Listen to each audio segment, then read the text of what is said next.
겠습니다. 마태복음 24장입니다. 마태복음 24장 15절부터 28절까지 우리 한 목소리로 내용을 생각하시면서 같이 읽어보시겠습니다. 시작. 그러므로 너희가 선지자 다니엘이 말한 바 멸망에 가증한 것이 거룩한 곳에 선 것을 보거든 읽는 자는 깨달을진저 그때에 유대에 있는 자들은 산으로 도망할지어다. 지붕 위에 있는 자는 집 안에 있는 물건을 가지러 내려가지 말며 밭에 있는 자는 겉옷을 가지러 뒤로 돌이키지 말지어다. 그날에는 아이 벤 자들과 젖 먹이는 자들에게 화가 있으리로다. 너희가 도망하는 일이 겨울에나 안식일에 되지 않도록 기도하라. 이는 그때에 큰 환란이 있겠음이라. 창세로부터 지금까지 이런 환란이 없었고 후에도 없으리라. 그 날들을 감하지 아니하면 모든 육체가 구원을 얻지 못할 것이나 그러나 택하신 자들을 위하여 그 날을 감하시리라. 그때에 사람이 너희에게 말하되 보라 그리스도가 여기 있다 혹은 저기 있다 하여도 믿지 말라. 거짓 그리스도들과 거짓 선지자들이 일어나 큰 표적과 기사를 보여 할 수만 있으면 택하신 자들도 미혹하리라. 보라 내가 너희에게 미리 말하였노라. 그러면 사람들이 너희에게 말하되 보라 그리스도가 광야에 있다 하여도 나가지 말고 보라 골방에 있다 하여도 믿지 말라. 번개가 동편에서 나서 서편까지 번쩍임같이 인자의 임함도 그러하리라. 죽어 믿는 곳에는 독수리들이 모일 것이니라. 아멘. 오늘도 재림과 종말에 관해서 두 번째 시간으로 말씀을 전합니다. 모든 끝에는 혼란한 일들이 일어나는 것을 볼 수 있습니다. 우리나라도 보게 되면 매번 정권이 이제 기간이 얼마 남지 않았을 때 이번 정권도 1년도 안 남았죠. 그러면 그 정권 말기에는 항상 혼란한 상황들이 많이 일어나게 되는 것을 볼 수 있습니다. 사회적으로도 그런 것 같아요. 우리가 지난 설 연휴를 보냈는데요. 설 연휴 동안에 영화들을 이렇게 방영을 해줬습니다. 근데 영화를 방영한 것은 뭐 큰 문제가 되지 않죠. 그런데 한 방송국에서 한 영화를 이제 방영해 주면서 남자들끼리 키스하는 그런 장면을 모자이크 처리해 줬어요. 그런데 그것을 어느 단체에서 고발을 한 것입니다. 이거 차별 아니냐. 예전에는 그런 게 문제가 되지 않았습니다. 당연히 아이들도 TV를 보고 남녀노소 다 명절 때는 다 집안에서 이렇게 모여서 TV를 보잖아요. 그럼 그때에 뭐 담배 피는 장면, 또 뭐 칼 나오는 장면, 그리고 선정적인 장면이 나오면 다 이렇게 모자이크 처리를 해줘야 됩니다. 근데 그것을 고발한 거예요. 아주 방송국이 지금 어려움에 처해 있습니다. 방송국 얘기로는 온 가족이 보기 때문에 선정적인 장면을 그렇게 모자이크 처리한 것이다. 이러면 이해를 해야 되잖아요. 근데 요즘 사회는 이건 차별이다라고 하면서 막 법적인 문제를 들고 일어나는 것입니다. 마지막 때다 이거예요. 또한 지난 이제 4월 달에 서울시장, 부산시장 선거가 있잖아요. 거기 이제 어떤 후보들이 나와서 TV 토론을 하는데 한 후보가 상대 후보에게 키워 축제할 때 뭔 축제냐면 동성애자들 아시죠? 동성애자들 축제가 서울에서 벌어져요. 그러면 당신은 그 축제에 나가겠습니까? 그렇게 묻자 한 후보가 안 나갈 권리도 있습니다. 이렇게 이야기를 했어요. 그랬더니 이제 그 소수 단체에서 성소수 단체에서 막 또 공격을 하기 시작하는 것입니다. 그러니까 정상이 코너로 몰리고 비정상이 이제는 막 큰 목소리를 내는 이 사회가 이미 되었다라는 거예요. 그럼 퀴어 축제를, 그 동성애 축제를 서울 한복판에서 대대적으로 벌리면 그걸 반대하는 국민들도 있잖아요. 어린아이들도 있고 그런 입장을 대변해 줘야 되는데 그 목소리는 나지 않고 차별한다고 그 성소수자들이 들고 일어나는 거예요. 그런데 언론에서는 그것이 당연한 양, 그것이 마땅한 양 그렇게 취부하고 있다라는 것입니다. 우리 사회도 참 이 성경적으로 볼 때에 마지막 때다, 혼란하다라는 말씀을 드립니다. 오늘 본문은요, 예수님께서 제자들에게 세상 끝에 일어날 징조들에 대해서 말씀하고 계시는 내용이에요. 그래서 지난주에 이어진 본문으로 오늘 말씀을 전하는데요. 오늘 15절에 보면 예수님께서 다니엘이 말한 바를 인용을 하셨어요. 다니엘이 무슨 말을 했냐면은 다니엘서 9장 24절에 보면 내 백성 내 거룩한 성을 위하여 70 기한으로 정하였나니 허물이 그치며 죄가 끝나며 죄악이 용서되며 영원한 의가 드러나며 환상과 예언이 응하며 또 지극히 거룩한 이가 기름 부음을 받으리라. 이렇게 하면서 다니엘이 예언을 합니다. 그 70일에 어떤 일들이 일어나느냐 하면은 다니엘서 9장 25절에 나와 있어요. 여러분 함께 한번 읽어보시겠습니다. 시작. 그러므로 너는 깨달아 알지니라. 예루살렘을 중건하라는 영이 날 때부터 기름 부음을 받은 자가 곧 왕이 일어나기까지 7이레와 62이레가 지날 것이요 그 곤란한 동안에 성이 중건되어 광장과 거리가 세워질 것이며 26절 계속 읽어주세요. 안 나와요? 그 26절에 보면 같이 읽겠습니다. 시작. 62일의 후에 기름 부음을 받은 자가 끊어져 없어질 것이며 장차 한 왕의 백성이 와서 그 성읍과 성소를 무너뜨리려니와 그의 마지막은 홍수의 휩쓸 같을 것이며 또 끝까지 전쟁이 있으리니 황폐할 것이 작정되었느니라. 아멘. 예수님께서 다니엘의 예언을 하면서 아주 혼란한 그런 상황이 벌어질 것이다, 환란이 벌어질 것이다 라고 이야기하는데 그 자세하게 우리가 알려면 그 다니엘의 예언을 우리가 조금 이해를 해야 돼요. 그 다니엘의 예언을 보면 70일에가 언제 시작되느냐 하면은 예루살렘을 중건하는 그 상황부터 이제 그 70일에가 시작이 되는 거예요. 다니엘서 9장 25절 우리가 읽었죠. 예루살렘을 중건하라는 영이 날 때부터. 그때가 언제냐면은 역사적으로 보게 되면 그 아닥사스다 왕이에요. 아닥사스다 왕 시대에 BC 445년경입니다. 고레스 왕 때에 이스라엘 백성들이 포로에서 돌아오게 되죠. 그래서 성전을 재건을 해요.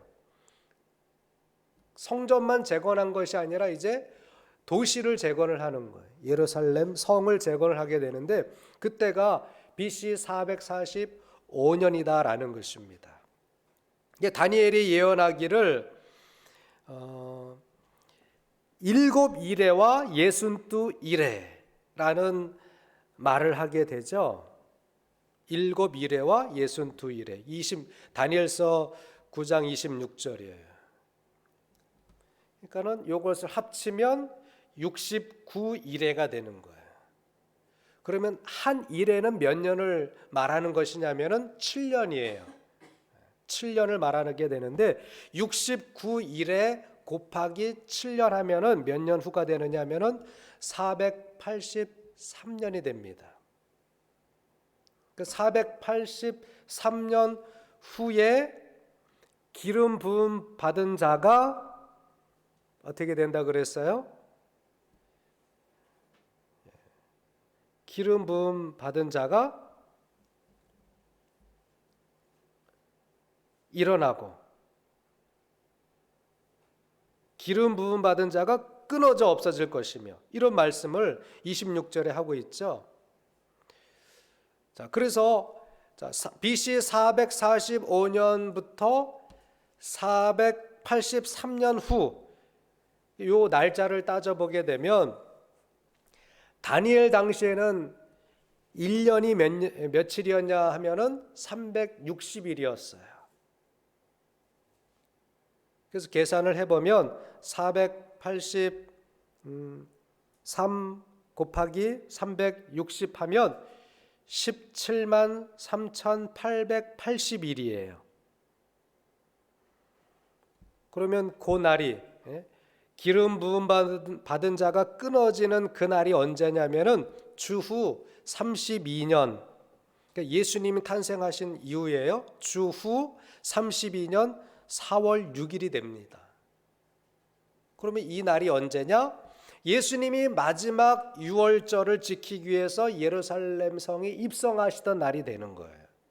그러니까 이 다니엘의 예언이 예수님의 그 시간과 딱 맞는 거예요. 그래서 예수님께서 다니엘의 예언을 인용하시지 않았을까?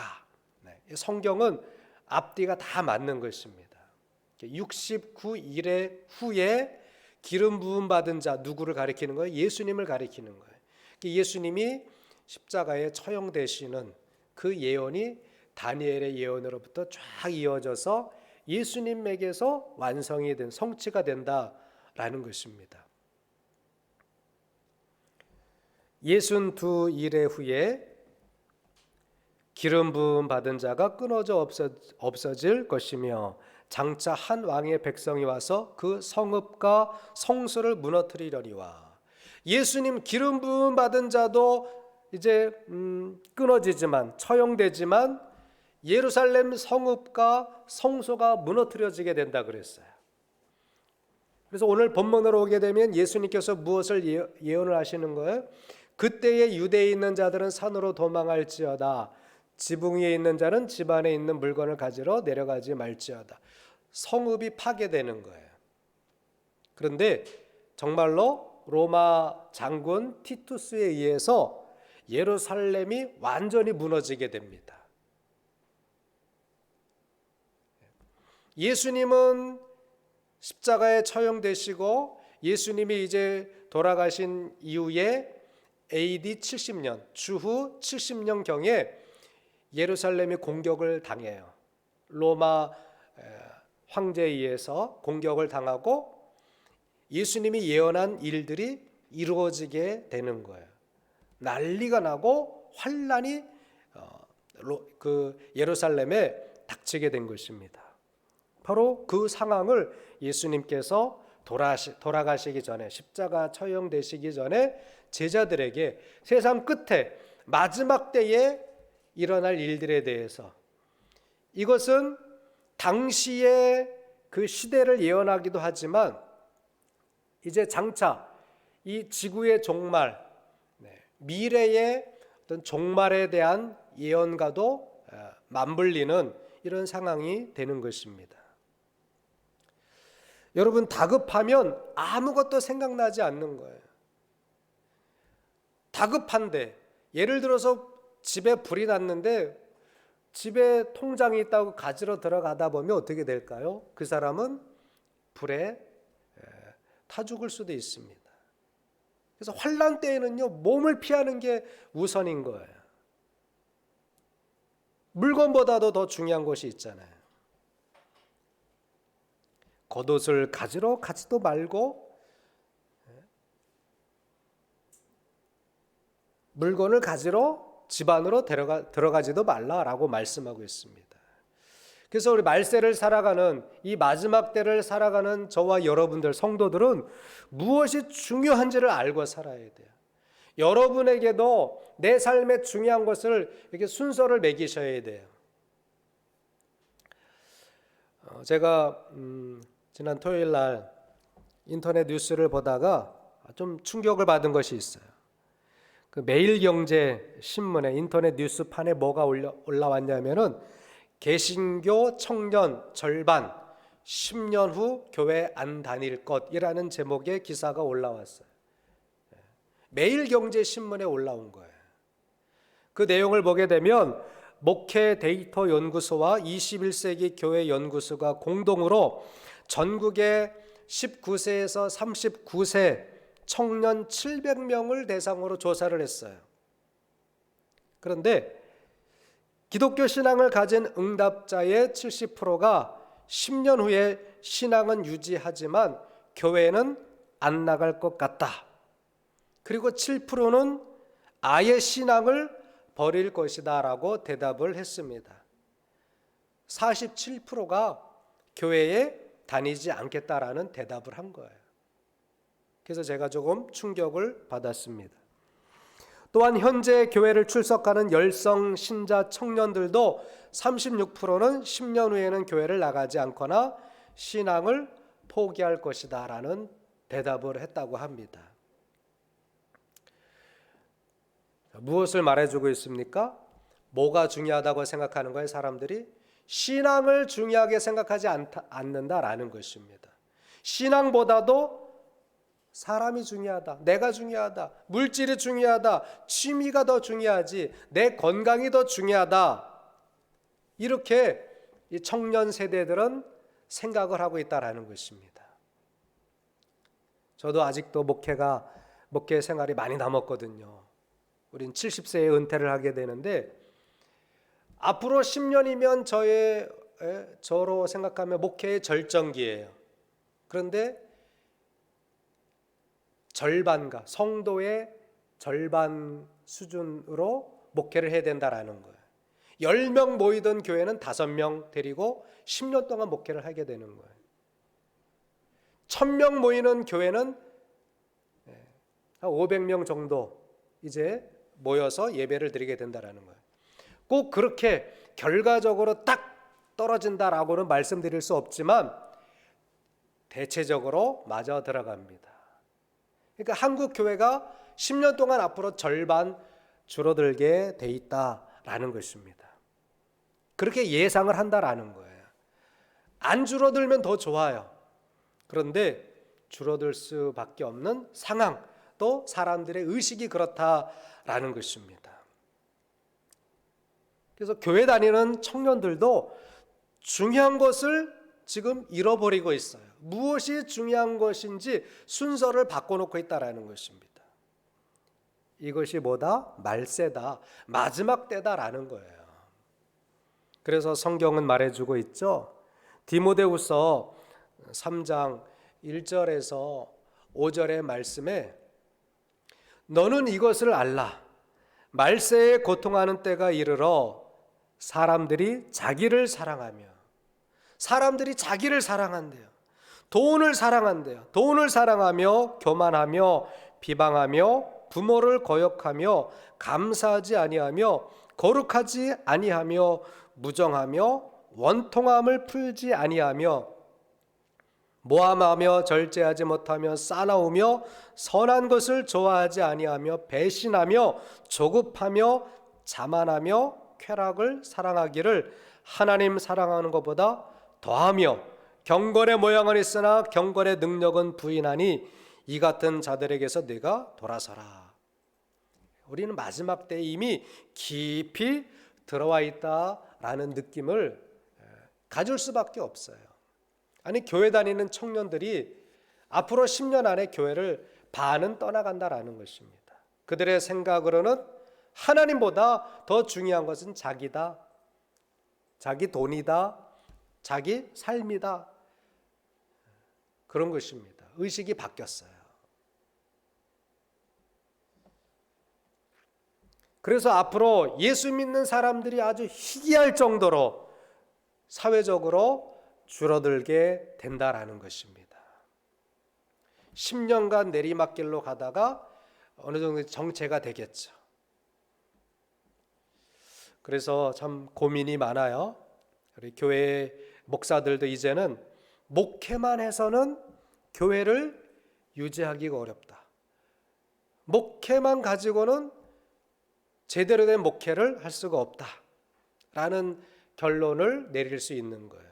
그래서 목회자들도 직업을 가져야, 외국처럼 직업을 가져야 그나마 목회를 하고 그나마 교회를 유지하겠다라는 생각이 이제는 저도 절실하게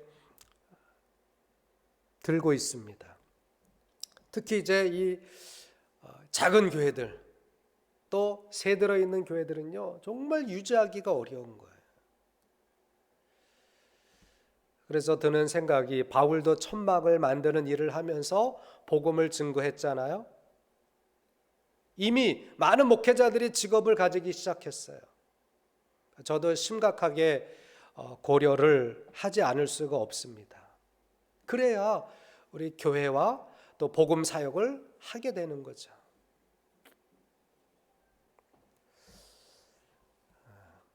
목회자들이 전에는 이제 이중 직업을, 또 다른 직업을 가지는 것을 굉장히 부정적으로 생각을 했습니다.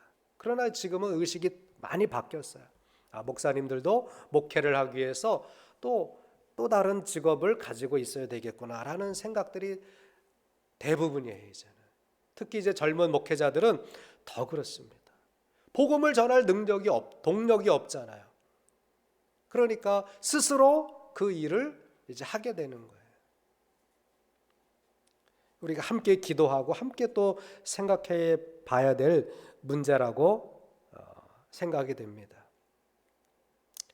여러분, 그러나 우리가 분명히 알아야 될 것은 뭐예요? 하나님은 여전히 계시고 마지막 때는 온다라는 거예요. 자, 그 교회를 떠나겠다고 대답한 청년들이 하나님이 계시고 마지막 때가 반드시 온다라는 믿음을 가지고 있다면 교회를 떠나겠다고 대답할 수 있었을까요? 없었을 것입니다. 또 그렇게 대답하지도 않을 거예요. 그리고 교회를 떠나지 않겠다고 생각하는 청년들은 이미 재림에 대한 믿음, 마지막 종말이 온다라는 믿음을 가지고 있기 때문에 교회를 떠나지 않겠다고 아마 생각할 것입니다. 그런데 우리가 알아야 될 것은 앞으로 더욱 믿음을 가지기 어려운 그런 상황, 그러한 상태는 더 거세게 다가온다라는 거죠. 예수님이 제자들에게 환난을 말씀을 하셨는데 그 역사가에 의하면 로마가 예루살렘을 파괴할 때 약 110만 명이 학살을 당했다고 합니다. 도시 전체가 완전히 다 그냥 쑥대밭이 된 거예요. 예루살렘 성전도 성도 다 무너지고 어린아이와 또 아기를 뵌 여인들, 남자들은 이루 말할 것도 없이요, 대부분이 다 학살을 당한 거예요. 아주 큰 환란이 역사적으로도 예루살렘에 있었습니다. 마지막 때에도 그런 일들이 있을 것으로 우리는 대비를 하고 있어야 된다라는 거죠. 성경의 예언은 빗나가지 않습니다. 19절에 보면 그날에는 아이 뵌 자들과 젖 먹이는 자들에게 화가 있으리로다. 여러분, 병사들이, 군인들이 흥분하기 시작하면 아이도 여인도 보이지 않는 거예요. 요즘 미얀마 사태 뉴스를 통해서 아마 보실 거예요. 군인들이 총을 쏘기 시작했어요. 사람들이 이제 데모하다가 총에 맞아 죽습니다. 우리나라에도 그런 일이 있었잖아요. 참 우려가 되는데 병사들은 한 번 피를 보기 시작하면 끝도 없이 막 흥분합니다. 그래서 아이나 아기 뵌 사람이나 마구 죽이는 거예요. 그래서 110만 명이 그 당시에 죽었다라는 것이죠. 앞으로 환란의 강도가 더 심하게 올 것이다 라는 것을 우리는 예상할 수 있습니다. 지난 토요일 날 캄보디아에 계신 김학원 선교사님한테 카톡이 왔어요. 무슨 내용이냐면은 중국인들이 코로나 때문에 이제 호텔에 이렇게 격리되고 있었는데 그 사람들이 돈을 주고 종업원들에게 돈을 주고 탈출했대요. 그래서 프놈펜 시내가 완전히 셧다운 될 정도로 심각해졌다. 기도해달라. 그러면 선교사들도 외국인들도 다 이제 못 돌아다니게 하는 거예요. 학교 가서 강의도 하고 악기도 가르치고 그렇게 하는데 외국인들을 통제하기 시작하게 되면 그 모든 것이 다 이제 스톱이 되게 되는 거죠. 그래서 원만히 해결될 수 있도록 기도해달라. 이렇게 카톡이 왔어요. 여러분들도 기도해 주시기 바랍니다. 우리나라도 마찬가지잖아요. 지금도 우리가 큰 교회들은 그 좌석수의 20%, 작은 교회는 20명, 지금도 제한되고 있는 거예요. 코로나 단계가 조금 이제 내려가기는 했지만 여전히 예배가 제한되고 있고 또 5명 이상 모이지 못하게 하고 그러잖아요. 지방회의도 98명까지 모일 수 있어요. 그 이상 모이면 이제 또 고발당하는 거예요. 그래서 아주 신중하게 모든 행동을 해야 되겠죠. 언론과 방송은 더욱더 교회들을 향해서 거친 표현들을 하며 교회를 주눅들게 합니다. 이런 것들이 다 영적인 환란으로 우리에게 다가온 현실이에요. 마지막 때는 더 심해진다라는 것입니다. 23절에 보더라도 그때에 사람이 너희에게 말하되 보라 그리스도가 여기 있다 혹은 저기 있다 하여도 이제는 미혹까지 더 심해진다라는 것입니다. 마지막 때에 가장 큰 현상들이 뭐예요? 미혹, 환란, 재난 이런 것들이 빈번하게 일어난다라는 거죠. 여기에 마지막 때에 또 성도들에게 일어나는 현상들을 하나 더 추가하게 되면 교회를 떠나게 된다라는 거예요. 지금 현 상황이 그렇습니다. 교회를 옮겨 다니고 교회를 떠나는 현상들이 성도들에게도 믿음 생활 잘하던 성도들에게도 많이 일어난다라는 것이 어떤 저의 견해이기도 합니다. 저도 목회를 하기 전에는 그런 마음을 품은 적이 있었어요. 교회가 여기밖에 없나? 다른 교회 가면 되지? 제게 저희 아주 어리석은 어린애 같은 생각이었죠. 또 목회를 하다 보니까 목회를 하면서도 부교육자로 있을 때에도 성도들끼리 문제가 생겨서 교회를 떠나는 경우들도 많이 발생하는 것을 봤어요. 그리고 담임 목사님과 스타일이 안 맞는다라는 거예요. 그래서 교회를 옮겨 다니는 그런 성도들도 봐왔습니다. 그러나 이제 제가 단독 목회를 하다 보니까 저에게도 그런 일들이 일어나게 되는 거예요. 그런데 정말 우리가 교회를 떠나는 것, 교회를 옮겨 다니는 것, 이것은 굉장히 심사숙고해야 될 일이다. 그렇게 생각을 합니다. 조심스럽지만 우리가 한 번쯤은 우리의 정말 이상적인 그 온전한 그런 생각을 정리를 해야 돼요. 그래서 제가 한 작은 소책자를 읽다가 그런 이 글에 공감을 가졌어요. 종말 시대에 그리스도인의 삶이라는 박위근이라는 분이 썼는데 아마 목회자일 것 같기도 해요. 거기에 이런 기록이 있습니다. 여러분 참고하셔서 들어보세요. 우리가 소속한 교회를 불평하면서 떠나기로 작정한다면 떠날 만한 이유가 도무지 없는 교회는 이 세상 그 어디에도 없다. 보이는 교회는 모두 불완전하기 때문이다. 그럼에도 불구하고 자신이 소속한 교회를 싫어하고 불평하는 그리스도인들이 있음을 보게 된다. 그는 교회에 지체된 자신의 부족을 도무지 살피지 아니하는 사람임에 틀림없다. 누구나 자신의 부족을 진지하게 깨닫는 사람은 자신이 소속한 교회는 물론 하나님의 교회를 무책임하게 비판하지는 못할 것이다. 다시 말하거니와 보이는 교회는 모두 불완전하다. 초대 예루살렘 교회까지도 불완전한 교회였음을 기억할 필요가 있다. 그러므로 우리는 교회를 싫어하거나 등한히 할 것이 아니라 교회 생활을 보다 충실히 해야 한다. 교회를 아끼고 사랑해야 한다. 교회로부터 받는 직분에 충성해야 한다. 교회가 가진 잘못이나 문제점이 발견되면 스스로 일어나서 문제를 해결하려 해야 한다. 충실한 교회 생활로서 그리스도의 재림을 준비하는 지혜로운 그리스도인이 될 수 있어야 하겠다. 이런 글을 써서 정말 우리가 그리스도의 재림을 믿는다면, 재림을 준비하는 성도들이라면 교회가 정말 불완전해요. 목회자도 불완전하고 성도들도 그렇다고 완벽하지 않잖아요. 그래서 저도 목회를 하면서 스타일이 안 맞아서 서로 갈등을 겪는 경우들도 경험을 했습니다. 그럼에도 불구하고 특별한 상황이 아니고서는 교회를 옮겨 다니는 것, 또 교회의 발을 끊는 것은 매우 신중해야 되겠다. 꼭 제가 목회자라고 해서 이 말씀을 드리는 것이 아니에요. 저도 교회를 섬기고 여러분도 교회를 섬기잖아요. 그래서 이 교회에 대해서 우리가 정말 다시 한번 생각을 해야 되겠다. 그러면서 도움이 될 만한 글을 소개합니다.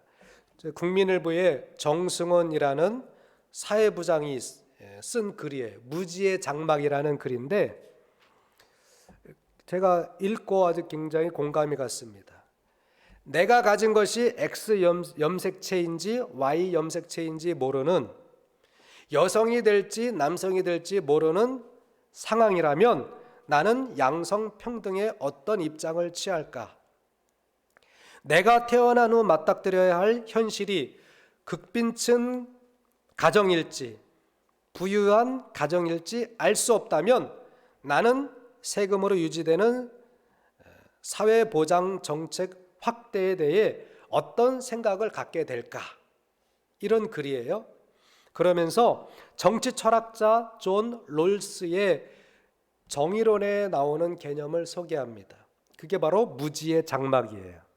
이 무지의 장막 이론이 뭐냐면은 백지화하고 따져보자라는 거예요.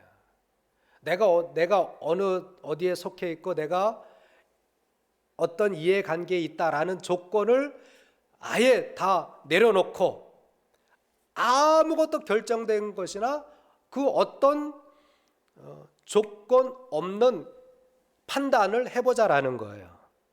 그래서 어떤 결정이나 주장을 할 때 이상적인 판단을 하는데 도움이 되는 이론이에요. 내가 남자라면 남자 입장을 대변할 거예요. 그렇죠? 내가 여자라면 여자 입장을 대변할 것입니다. 그거를 내려놓자라는 거예요. 그리고 경제적으로 부유층이거나 빈곤층이거나 정치적으로 진보거나 보수거나 태어난 곳이 선진국이거나 후진국이거나 이러한 조건이 정해지지 않았다라는 가정하에 판단을 해보자라는 이론입니다. 그래서 우리가 교회를 떠날 때도, 교회를 떠날지 안 떠날지도 목회자의 입장에서 생각하지 말고 성도의 입장에서만 생각하지 말고 무지의 상태에서 내가 어떻게 결정하는 것이 가장 이상적인 판단일까 적용해 보자라는 거죠. 근데 이게 굉장히 어려운 거예요. 대부분은 어떻게 해요? 자기 선을 거놓는 거예요. 저도 제가 무엇을 주장할 때, 무엇을 결정할 때 제 선을 정해놓고 하는 경우들이 다반수예요. 우리 사회가 다 그렇다라는 거예요. 그래서 역지사지가 어려운 거예요. 남의 입장에 서보는 것이 굉장히 어렵습니다. 목회자의 생각이 다 옳을까요? 그렇지 않죠. 그렇다고 성도의 생각이 다 옳을까요? 그렇지 않겠죠. 우리가 백지로 무지의 상태로 가면 쉬워요. 어찌 보면 성도들은, 우리 예수 믿는 사람들은 판단하는 것이 굉장히 쉬운 거예요.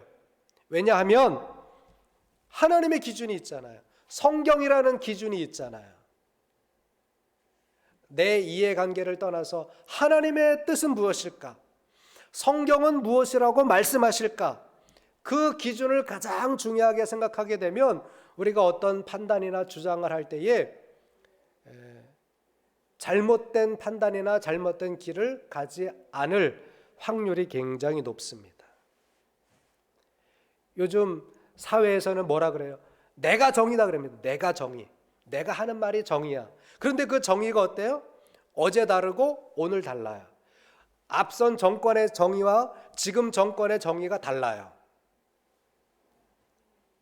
그래서 우리가 하는 말이 내로남불하잖아요. 내로남불. 내가 말할 때는 좋은 거예요. 내가 하는 것은 로맨스예요.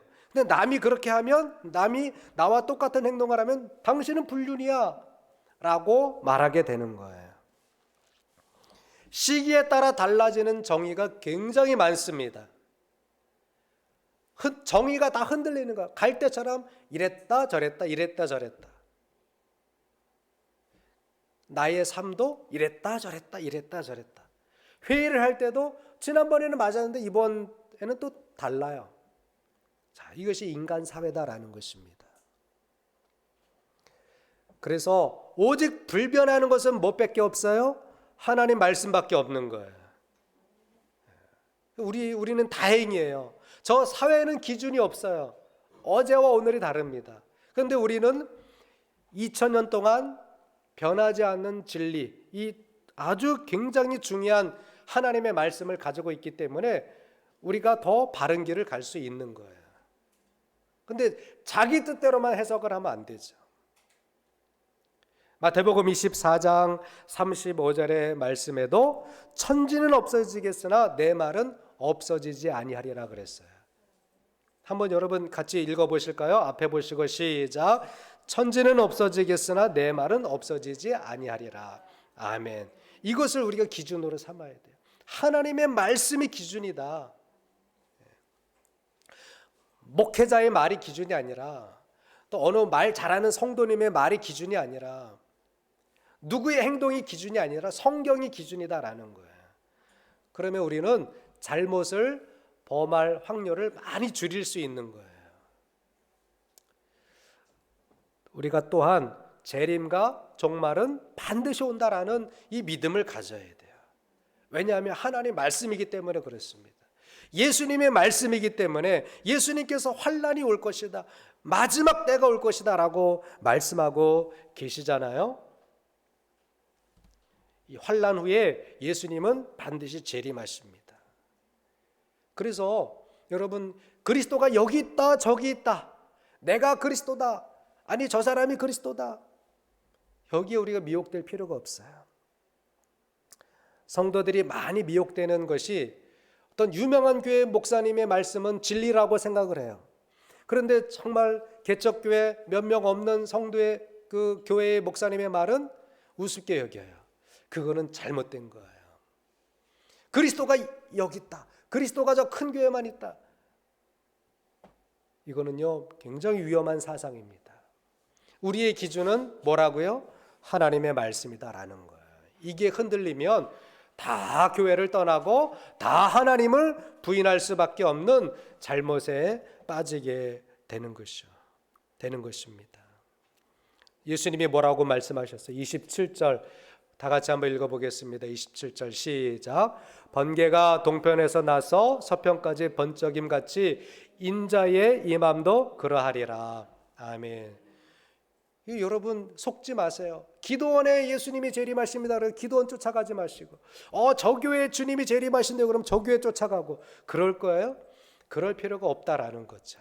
왜냐하면 주님의 재림은 누구든지 다 알 수 있게, 번개가 번쩍 치면 동에서나 서에서나 다 보여요. 그렇죠? 그런 것처럼 예수님이 환난 후에 재림하실 것인데 누구의 말을, 어떤 사람의 말을 쫓아가질 필요가 없다라는 거예요. 인자의 임함은 누가 보든지 다 보일 수 있게 임하신다라는 것을 주님께서 가르쳐주고 계시는 것입니다. 다음 시간에는요, 주님의 재림에 대해서 좀 더 깊이 말씀을 전해드리려고 합니다. 결론의 말씀을 드립니다. 주님이 말씀하셨어요. 환난은 있지만 택하신 자들을 위해서 그 날을 감해 주신다라고 말씀하셨어요. 22절 다 같이 한번 읽어보겠습니다. 시작. 그 날들을 감하지 아니하면 모든 육체가 구원을 얻지 못할 것이나 그러나 택하신 자들을 위하여 그 날들을 감하시리라. 아멘. 우리 택하신 자들, 하나님께서 구원하시기로 작정하신 성도들을 위해서는 그 환난의 날을 감해 주신다. 우리가 어느 정도의 환난을 통과할 수 있겠지만 그러나 그 고통스러운 환난은 하나님께서 우리를 면해 주실 수도 있다라는 말씀이에요. 그러나 누가 환난을 통과하고 누가 환난을 면제받을지는 몰라요. 그건 하나님께서 하시는 거니까. 그러나 우리는 이 환난이 온다라는 것을, 환난을 통해서 그리스도의 날이 오고 있다라는 것을 알아야 돼요. 그리고 믿음을 지켜야 됩니다. 재림과 종말에 대한 믿음을 가지고 살아가야 돼요. 이 믿음만 있다면 코로나가 우리의 예배를 방해한다 할지라도 그 크게 문제되지 않아요. 장례가 나도 크게 문제가 안 돼요. 내가 오늘 죽는다라고 그런 상황이 온다 할지라도 크게 문제가 안 되는 거예요. 왜? 주님이 계시기 때문에, 영원한 하나님의 나라가 있기 때문에. 제 친구 어머니가 지난 금요일 날 돌아가셨대요. 서울에 또 장례식장이에요. 고민이 되더라고요. 이거 어떻게 해야 되지? 예배도 있는 내가 그런데 또 갔다 오게 되면 혹시나 또 어떻게 잘못되면 어떻게, 고민이 되더라고요. 그래서 그냥 부의금만 붙여주고 그냥 위로의 문자만 보냈어요.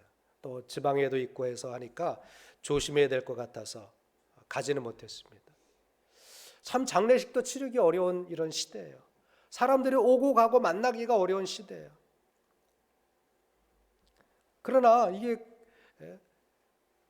큰 문제가 안 돼요. 뭐 인간적으로는 조금 서운할 수 있어요. 왜 안 왔느니, 뭐 문제가 될 수는 있죠. 서운할 수는 있지만 그 영혼이, 우리 각자가 하나님을 믿고 있다면, 우리에게 영원한 소망, 이 믿음이 있기 때문에 우리가 홀로 외롭게 세상을 떠난다 할지라도 크게 문제는 안 돼요. 왜? 하나님께서 우리를 받아주시고 이 환난이 오고 고통이 온다 할지라도 택하신 자들을 하나님께서 그 날을 감해 주셔서 주의 품에 안아주실 것이기 때문입니다. 중요한 것은 믿음이에요. 하나님에 대한 믿음, 반드시 재림과 종말은 있다라는 믿음. 그래야 우리가 끝까지 이 믿음 흔들리지 않고 우리 안에 있는 진리가 흔들리지 않고 끝까지 믿음 생활 잘할 수 있습니다. 사랑하는 성도 여러분, 흔들림 없이 하나님의 말씀을 믿으시고 진리를 믿으시고 끝까지 견디고 이기는 저와 여러분 되시기를 주님의 이름으로 축복합니다. 기도하시겠습니다.